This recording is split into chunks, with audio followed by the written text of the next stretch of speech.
Just hours after the Connecticut shooting, a promise from President Obama to tackle gun violence. And we're going to have to come together and take meaningful action to prevent more tragedies like this, regardless of the politics.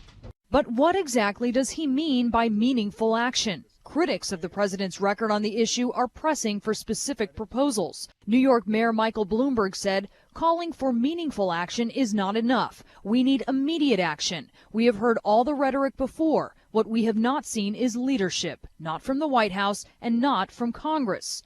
Gun violence has not been a priority for the Obama administration. As he ran for president in 2008, Obama supported reinstating a ban on assault weapons. Don't tell me we can't uphold the Second Amendment while keeping AK-47s out of the hands of criminals.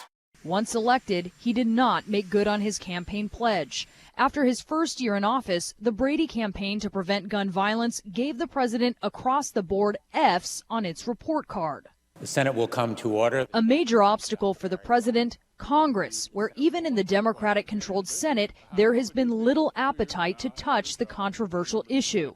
Multiple gun control bills have been introduced. Not a single one has made it to the floor for a vote. Those involved in the debate over guns say the president has a number of options: reinstating some form of the assault weapons ban that expired in 1994, banning high-count magazines, or improving the reporting of people with mental health issues to make sure they are disqualified from purchasing firearms. Polls show Americans have become accustomed to daily reports of gun deaths. Friday morning, a shooter killed a Memphis police officer who was a mother of 4. Friday night, a man shot and killed a woman working at a Las Vegas hotel before killing himself. Early Saturday morning in Birmingham, Alabama, police killed a gunman inside a hospital where 3 people were hurt.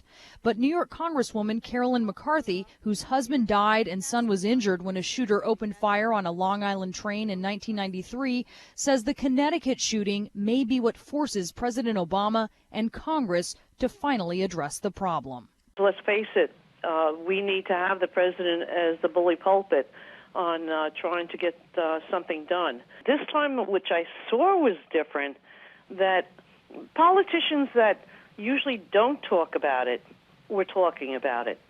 So there is a difference this time around. There is a difference. Maybe the pendulum is turning and the country is ready to get serious about this issue. White House spokesman Jay Carney said Friday it's the time to express sympathy for victims' families, not the time to engage in a policy debate. But I spoke with Congresswoman McCarthy, and she said she called up the White House and said, "What are you talking about? This is something that we should have been discussing for years." Brianna Keeler, CNN, the White House.